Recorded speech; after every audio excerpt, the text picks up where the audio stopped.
A billionaire CEO. Paid $1 million for one night with a poor masseuse. Her discovery changed everything. Hello everyone.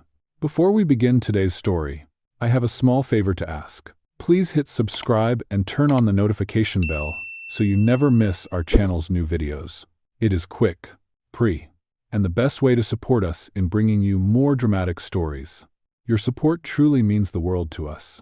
Where are you watching from? Drop your city or country in the comments below. Thank you very much. Now, let us return to our main character. The night was heavy with rain, the kind that blurs city lights and makes even the richest streets look lonely. Inside, a small massage parlor tucked between two empty stores, Grace wiped down her last table for the evening. Her wrists ached, her back throbbed, and the clock on the wall read 10:47 p.m. She had earned just enough that week to buy her mother's medicine, but not enough to pay the overdue rent. The scent of menthol oil hung in the air, mixing with the faint sound of thunder outside. The doorbell chimed softly. Grace turned, expecting another exhausted worker or a late customer asking for a cheap session. Instead, a tall man in a black coat stepped inside. Raindrops traced down his sleeves, and his presence seemed to silence the tiny room. His eyes were sharp but tired, the kind of tired that money could not fix. "Sorry, we are closing soon," Grace said, pulling her cardigan tighter. The man set his phone on the counter. His voice was deep, even, almost rehearsed. "I will not take long. I came here because I heard this place is quiet, private." There was something unsettling about how calm he was. Before she could respond, he took out a thick envelope and placed it gently on the counter. $1 million, he said simply. For one night, no strings, no photos, no names. For a moment, Grace thought she had misheard him. The words hung in the air heavier than the storm outside. "I think you are in the wrong place," she whispered. "I am not," he replied, his gaze steady. "And I am not asking what you think I am." She hesitated, glancing at the envelope. The edge was damp from the rain, but she could see the corner of a check inside. Her stomach twisted. No one had ever spoken to her that way, cold, transactional, yet strangely gentle. Why me?" she asked. He studied her for a moment, then said quietly, "Because you look like someone who still listens when the world stops caring." The hum of the neon sign flickered above them. Grace felt her heart pounding against her ribs. She wanted to run, yet something in his voice rooted her to the floor. He did not touch her, did not move closer. He simply stood there, waiting for an answer that carried more weight than the money on the table. "I do not understand," she whispered. "You do not need to," he said, slipping his hands into his pockets. "Just agree to spend the night. No questions, no expectations." Her mind raced through every debt, every hospital bill, every sleepless night watching her mother fight for breath. $1 million could erase it all. But at what cost? She finally met his eyes. "If I say yes, what do you really want?" He exhaled slowly, and for the first time, his mask cracked. "Peace," he said, "just peace for one night." And in that moment, Grace realized that the man before her, this billionaire CEO with everything, was perhaps the loneliest soul she had ever met. Rain drummed softly against the hotel windows as Grace sat in the back seat of the black sedan, her fingers twisting the strap of her small purse. She had said yes. The moment she signed the paper, her mind had gone blank. Now she was here, riding through a city that sparkled like it belonged to someone else. The driver said nothing. The silence was thick, only the rhythm of the wipers breaking it. When the car stopped in front of the Royal Heights Hotel, her breath caught. She had never seen such a place. Glass, marble, and light stretched into the night sky. The elevator ride to the top floor felt endless. Her heart pounded louder with every floor number that blinked. When the doors opened, the billionaire was already there, waiting beside an open suite door. He had changed out of the black coat. Now he wore a simple white shirt, sleeves rolled up, the calm of someone who lived above storms. He gestured for her to enter. The suite was enormous, bathed in gold light. Rain shimmered on the glass wall overlooking the city. On the table sat a single teapot, 2 cups, and the envelope she had signed. Grace hesitated near the doorway. "You can relax," he said quietly. No one will bother you here. She nodded, clutching her purse tighter. So, what do you want me to do? Sit, he said. Talk to me. That is all. She blinked, confused. Talk. He nodded once. About anything. I just need to hear someone speak. Something real. For a moment, she searched his face for mockery, but there was none, so she sat. They faced each other across the table as thunder rolled in the distance. Grace poured the tea, her hands trembling slightly.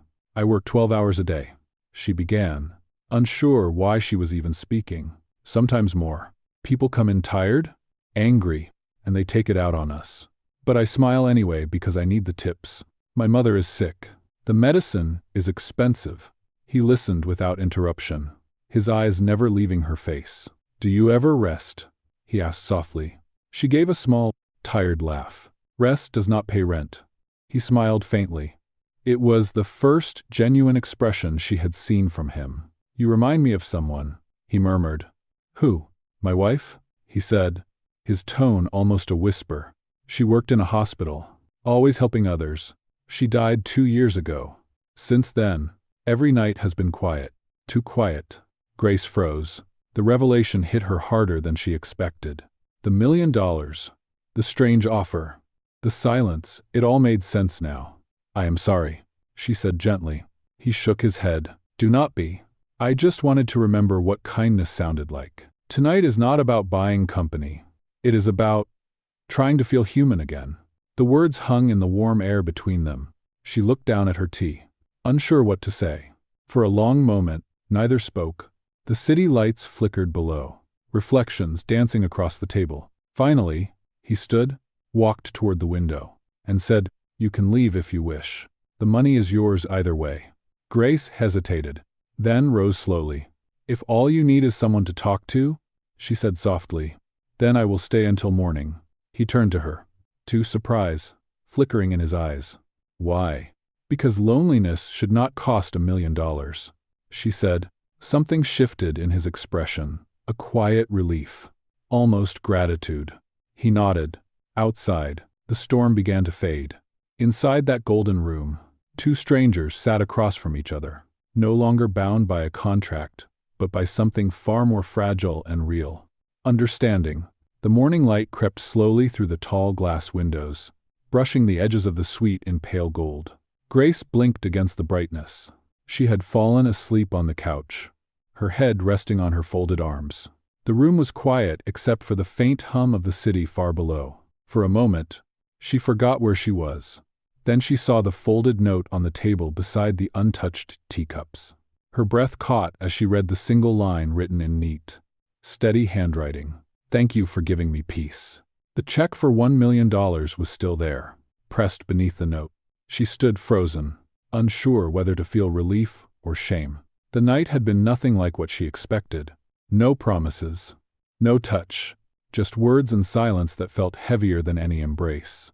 Grace placed her hand on the check, then pulled it away. She could not take it, not like this. She slipped the note into her purse, left the suite quietly, and stepped out into the cold morning air. The city was waking up. Office workers hurried past her, coffee cups in hand, unaware that a woman beside them carried the weight of a stranger's grief and a check that could change everything. Back at her small apartment, her mother's breathing sounded shallow. Grace knelt by the bedside, adjusting the blanket. The bills on the nightstand stared back at her like silent accusations. Her mother stirred. You are home early, she whispered weakly. Yes, Mama. Just work, Grace said, forcing a smile. That evening, she returned to the spa, hoping to lose herself in routine. But as soon as she stepped through the door, the owner called her to the back. A man in a gray suit was waiting. He introduced himself as Mr.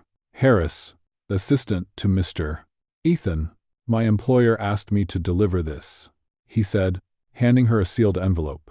Inside was not a check but a typed contract and a simple gold card embossed with the logo Carter Foundation for Wellness. Mr. Ethan wants to hire you as a consultant for his foundation's new project, Harris explained. A health initiative for underprivileged women. You will oversee training and care programs. The salary is generous, and accommodations are included. Grace stared at him. Tend. Why me? He smiled politely. Because he believes you understand real pain. She stood in silence, the words echoing through her mind. She thought of the man who had sat in that golden room, haunted by loss, yet still capable of empathy. Maybe this was not charity. Maybe it was his way of making amends to her, to his wife, to himself. That night, Grace visited the hospital again, this time not as a worker, but as someone who had the chance to change her own life. She found him there in the lobby. Speaking quietly to a doctor, he looked up as she approached. "I could not take your money," she said, handing him the check. "But if you still need someone to help with that foundation, I would like to work." A faint smile touched his face, softer than before. "Then it is settled," he said. "This time, no contract. Just trust." Grace nodded. As they walked out together into the pale evening light, she realized something had shifted between them. The night that began as a transaction had become a promise of renewal for both of them. Weeks passed, and Grace's world began to change in ways she could never have imagined. The Carter Foundation for Wellness opened its pilot center in the heart of the city. Grace now worked alongside doctors and therapists, teaching relaxation and healing techniques to women who could not afford traditional care. Every morning, she wore the white uniform with quiet pride. For the first time in her life, she felt useful beyond survival. Mr. Ethan visited often, though he remained the same calm. A distant figure. He would stand in the hallway, hands in his pockets, listening as Grace guided a group of women through breathing exercises. Sometimes he smiled faintly, but he never interrupted. Their conversations were brief, professional, but there was always something unspoken lingering between them. One evening, after the last client had left, Grace found him sitting alone in the courtyard of the center. The city lights shimmered around them, reflected in the glass walls. She hesitated, then walked over. "You never told me why you started this foundation," she said. He looked down at his hands, his voice quiet. "It was my wife's idea. Before she passed, she said I should build something that heals people, not just profits. I ignored her then. I thought success would fill the silence. It never did."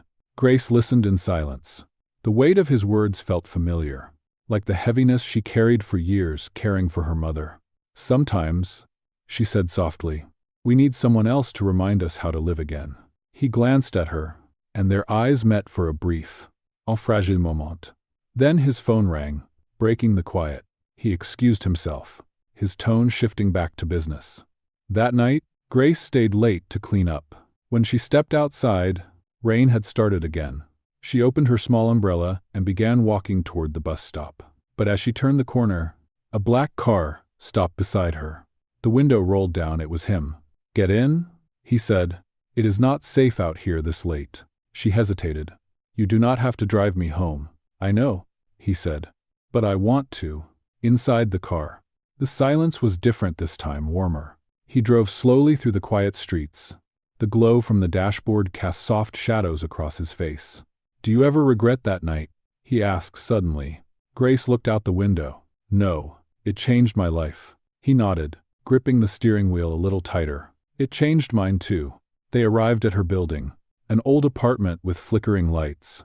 He walked her to the entrance, the umbrella sheltering them both. "Thank you," she said, "for everything." He looked at her for a long moment before replying. "No, Grace, thank you for reminding me what peace feels like." For a moment, neither of them moved. The rain fell softly between them, a quiet rhythm neither wanted to end. Then he stepped back, opened the car door, and said gently, "Good night." She watched the car disappear down the street. Her heart felt strange, neither heavy nor light, just alive in a way it had not been for years. She touched the note she still carried in her purse, the one that said, "Thank you for giving me peace," and whispered to the night, "You are welcome." Inside her small apartment, her mother was asleep, breathing steadily. Grace stood by the window, watching the rain fade into mist. Somewhere across the city, a billionaire who had once bought a night of silence was finally learning to listen again. The following week, the foundation prepared for its first public charity gala. It was a major event meant to attract sponsors and partners for the next expansion. Reporters, investors, and city officials were invited. Grace was nervous. It was her first time attending anything so grand, The theme of the night was restoring dignity, a phrase she had written herself for the project brochure. When she arrived at the ballroom, the lights dazzled her eyes. The air was filled with the scent of roses and expensive perfume. Waiters moved like clockwork, and the sound of violins floated across the hall. Grace wore a simple blue dress, borrowed from one of the volunteers. She tried to blend into the crowd, but every movement reminded her that she did not belong there. Mr. Ethan stood near the stage, talking with board members and shaking hands. His usual calm was replaced with a polished charm, the kind that came easily to men used to control. Yet when he saw her, his smile softened for a second. He walked over and said quietly, "You look nervous." She laughed softly. "I am terrified." "Do not be. You belong here as much as anyone else." Before she could answer, flashes of camera lights filled the room. A reporter called out, "Mr. Ethan, is it true the Foundation's new consultant used to work at a massage parlor?" Some say she was more than that. Grace froze. Her heart hammered in her chest. She turned to see several people whispering, their eyes heavy with judgment. The reporter pushed closer. "Did you pay her for more than her services?" "I, sir." "Mr. Ethan's expression changed instantly. The room went silent. He stepped forward, shielding her with his body. "That question is inappropriate," he said firmly. "Miss Grace is part of this foundation because she earned it, not because of where she came from." But the damage was done. Cameras clicked, and whispers rippled through the crowd. Grace could feel the ground sway beneath her feet. Shame, confusion, and fear tangled in her chest. She turned and walked quickly toward the exit. Outside, the night air was cold against her skin. She took off her heels and ran barefoot down the marble steps, tears mixing with the mist. Behind her, she heard footsteps. "Grace, wait." Ethan called. He caught up to her, near the fountain, breathing hard. "You cannot just walk away." She turned, her voice trembling. "You think I can stay after that? You saw their faces. You heard what they said. It will ruin you." "I do not care what they say about me," he said quietly. "Then what about me?" she asked. "I finally had a chance to start over, and now it is gone." He looked at her, eyes heavy with regret. "I should have protected you better. I am sorry." Her shoulders shook. "You do not owe me anything. You gave me work, hope, and respect. That is more than I ever expected." He took a slow step closer. "And what if I want to give you more than that?" Grace shook her head, tears spilling freely now. "Do not make promises you will regret later." She turned and walked away before he could answer.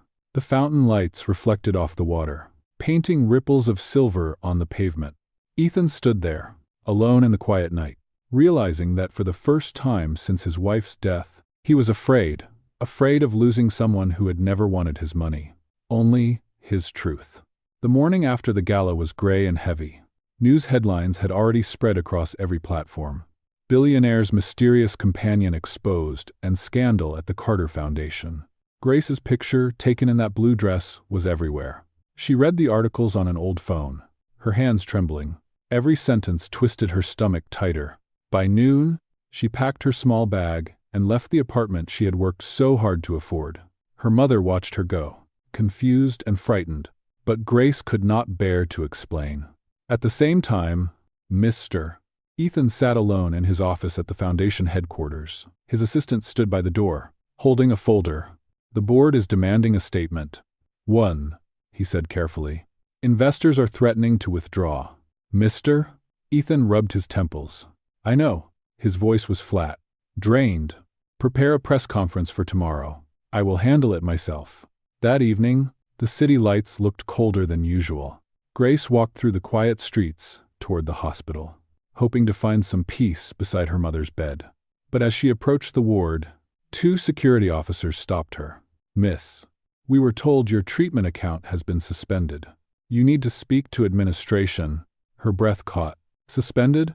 But the foundation ended your contract this morning." One of them said. Grace felt her knees weaken. She turned and left, tears blurring the hospital hallway. By the time she reached the bus stop, rain had begun to fall again. She stood there, soaked and shaking, watching cars rush past. Meanwhile, in a high-rise across the city, Mr. Ethan watched the same rain from his window. His reflection stared back at him. pale and exhausted. A knock at the door broke the silence. It was his assistant again. "Sir, the damage control team wants to issue a statement distancing the foundation from Miss Grace. It might calm the press." He turned slowly. "No," he said. "We will not lie to protect our image. Cancel the statement." "But, sir." "Cancel it." His tone left no room for argument.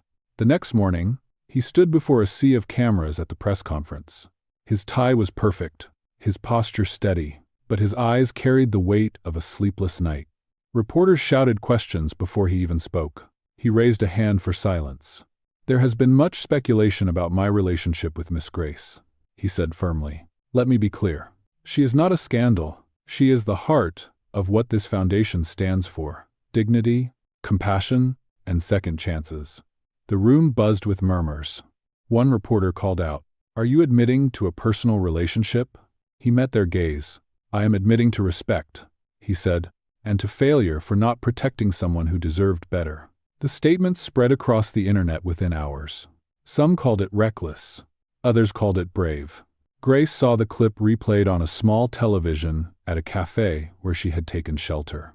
For a long moment, she simply sat there, speechless. That night, as the city quieted, a knock sounded at her door. She opened it to find Mr. Find. Ethan standing there, rain still dripping from his coat. He looked tired but resolute. "You should not be here," she said softly. "I had to be," he replied. "You were never the mistake they painted you to be." She looked at him, eyes filled with disbelief and exhaustion. "Why would you risk everything for me?" He hesitated, then said quietly, "Because, for the first time in years, I finally have something worth risking." The words lingered in the silence between them, heavier and truer than any promise he had ever made. Outside, the rain eased into a whisper, as if the world itself was holding its breath for what might come next. For a moment, Grace could not speak. The sound of rain outside filled the silence between them. "Mr." Ethan stood in the doorway, the hallway light glinting off the drops on his coat. His face, usually composed and unreadable, was raw with emotion. She stepped aside quietly, and he entered. The small apartment felt even smaller with him there, his presence drawing all the air out of the room. Her mother stirred in the next room, coughing softly. Grace hurried to check on her, adjusting the blanket. "Mr." Ethan followed, stopping at the doorway. His gaze softened as he watched the frail woman sleeping. "She looks peaceful," he said quietly. Grace turned, exhaustion in her eyes. "Peace does not come easy for people like us," she said. "It comes when we stop fighting what life throws at us." He nodded slowly, understanding the weight behind her words. "Then let me help you fight it," he said, "not with money, not with charity, just as someone who wants to stand beside you." Her eyes widened slightly. "You do not know what that means. Ethan, my world is not like yours. You would get tired of it in a week." He took a step closer. "I know my world is colder without you in it." She looked away, gripping the edge of the bed. "You think saying that will fix what happened? The cameras, the rumors, the humiliation, those things do not just disappear. I cannot erase them," he said softly, "but I can face them with you. That is all I can promise." Grace's throat tightened. She wanted to believe him, but the memory of flashing lights and whispers still burned in her mind. She shook her head. "I cannot ask you to do that." "You are not asking," he replied. "I am choosing." The conviction in his voice startled her. She looked up and saw no trace of the guarded CEO. Only a man stripped of pride and fear. For a moment, neither spoke. Then her mother stirred again, eyes fluttering open. "Who is this?" "Grace," the older woman asked weakly. "This is Mr. Ethan," Grace said softly. "He is a friend." Her mother smiled faintly. "He has kind eyes," she whispered, then drifted back to sleep. Ethan exhaled slowly, his shoulders relaxing. He turned to Grace. "Let me handle the foundation. You take care of her. We will rebuild everything together." Grace hesitated. "The board will not let you. They think I ruined your reputation." He gave a small, determined smile. "Then it is time they remembered who built that reputation." Later that night, after he left, Grace stood by the window watching the city lights. His words echoed in her mind. "I am choosing." It had been a long time since anyone chose her for anything other than convenience or pity. She placed her hand on the glass, feeling the coolness beneath her palm. Maybe this time, she thought, choosing meant more than just words. Across the city, Mr. Ethan sat in his office, drafting an email to the foundation's board. His decision was simple but final. He would step down as CEO temporarily to protect the organization and expose the truth behind the smear campaign. As he signed his name, he whispered to himself, "If integrity costs me my title, then so be it." The next morning, when Grace turned on the television, the headlines had changed again. Billionaire CEO resigns, claims moral responsibility. She covered her mouth in shock. Beneath the headline was a single quote, his words from the press conference. "Compassion is not weakness. It is courage." For the first time in days, she smiled, not out of relief, but out of something deeper, respect. The kind that cannot be bought or borrowed, only earned. A week later, the storm around the scandal began to fade. Public opinion had shifted after Mr. Bride.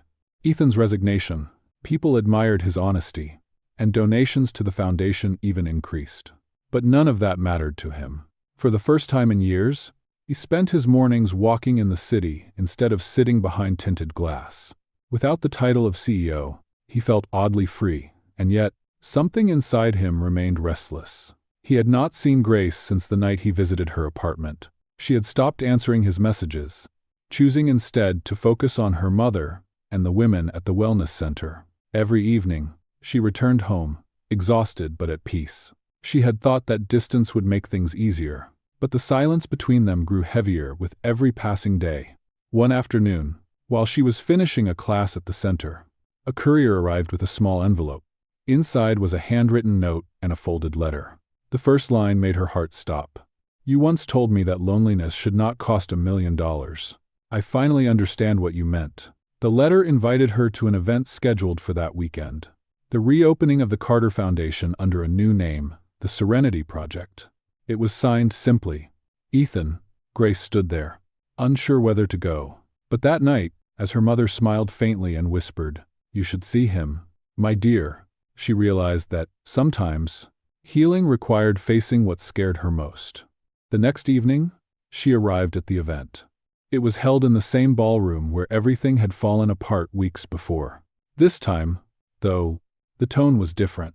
The lights were softer, the crowd smaller, and the stage bore only a single banner, "For those who heal others." As Grace stepped inside, the room grew quiet. Whispers rose around her, but she kept walking. At the front of the stage, Mr. Ethan stood behind the podium, speaking calmly to the audience. "This project began because one woman reminded me that dignity is not given by wealth, but by compassion," he said. "Tonight, I want to correct a mistake. I let others define her story when she was the one who inspired all of this." He turned slightly, eyes finding her in the crowd. "Grace, would you please come up here?" Gasps and murmurs filled the room. Grace froze, her pulse racing, but something in his expression, gentle, steady, sincere, pushed her forward. She walked up the steps slowly, every eye in the room following her. When she reached the podium, Ethan faced the audience. "This woman taught me what peace truly means. She showed me that money can build walls, but kindness breaks them. From this day forward, she will lead the Serenity Project as its director of wellness." Applause erupted across the hall. Grace felt tears sting her eyes. She turned to him and whispered, "You did not have to do this." He smiled faintly. "I did, because you gave me something that no one else could." "What is that?" she asked softly. He looked at her with quiet conviction. "A reason to believe again." For a brief moment, the noise around them faded. It was as if the whole world paused to let the two of them breathe. Grace wiped her tears and looked out at the audience. The same ballroom that once held her humiliation now stood as the place where she reclaimed her voice. Later that night, after the event ended, Ethan found her standing by the balcony, gazing at the city below. He joined her quietly. "You turned my mistake into something beautiful," he said. She smiled through her tears. "Maybe we both did." And under the soft glow of the city lights, for the first time, there were no contracts, no secrets, and no shame. Only two people who had finally learned that peace is not bought, it is built together.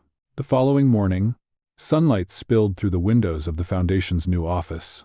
It was bright, quiet, and filled with the scent of fresh flowers from the previous night's event. Grace stood by the window, watching volunteers set up downstairs. She still could not believe what had happened. In just a few weeks, her life had turned from whispers and shame into purpose and pride. Behind her, a familiar voice broke the silence. "You came early," Ethan said gently. He walked in, carrying 2 cups of coffee. This time, he was not wearing a tailored suit or an expensive watch. He looked like any man starting over, relaxed, human, free. "I wanted to see it again in the daylight," Grace said softly. "It feels different now." He handed her a cup. "It should. You built this." She shook her head, smiling. "We built it." They stood side by side for a long moment, sipping in silence, watching the sunlight spread across the marble floor. Outside, children from the nearby community center were laughing as they planted small trees in the garden. It felt peaceful, simple, real. "I owe you something," he said finally. She turned to him, and surprised. "You do not owe me anything, Ethan. You already gave me a future." He set his coffee down and reached into his jacket pocket, pulling out a white envelope. Inside was a single sheet of paper, a new contract. But when she opened it, her breath caught. There was only one sentence written in the middle. "This is not a business agreement. This is a lifetime promise." She looked up, eyes wide. "What is this?" He smiled. "A proposal. But not the kind written in money or power. The kind that begins with truth." Her eyes filled with tears. "You are serious?" He nodded. "Completely." Grace laughed softly, shaking her head. "You realize the world will talk again." "Let them," he said. "They talked before, and it brought us here. Maybe this time, they will talk about love instead of scandal." She stood silent for a moment, feeling the weight of every step that had brought them to this point. Then she took a deep breath and whispered, "Yes." A smile broke across his face. Quiet but genuine. He reached for her hand, and together they looked out over the garden. The volunteers below began clapping, as if the moment itself had announced something pure. Later that evening, the foundation hosted a small celebration for the staff. Laughter and music filled the air. Grace's mother sat in a wheelchair near the front, her face glowing with pride. Ethan knelt beside her and said softly, "Thank you for trusting me with your daughter." The old woman smiled. "She does not belong to me anymore," she said. "She belongs where her heart feels safe." As the night deepened, Grace and Ethan stepped outside to the balcony. The city stretched beneath them, lights flickering like stars. The air smelled of rain and jasmine. "Do you ever think about that night?" she asked quietly. He nodded. "Every day, because that night I went looking for silence and found a voice that changed everything." She smiled, resting her head on his shoulder. "Then it was not a mistake after all." "No," he whispered. "It was the best decision I ever made." Below them, the garden lights glowed softly, illuminating the sign that read, "The Serenity Project, where peace begins." And for the first time, neither of them needed to run or hide. Their story, born from a transaction, had become a testament to redemption, courage, and the kind of love that asks for nothing but honesty. The night was calm, the world quiet, and somewhere between the glow of the city and the steady rhythm of their hearts, peace finally found its home.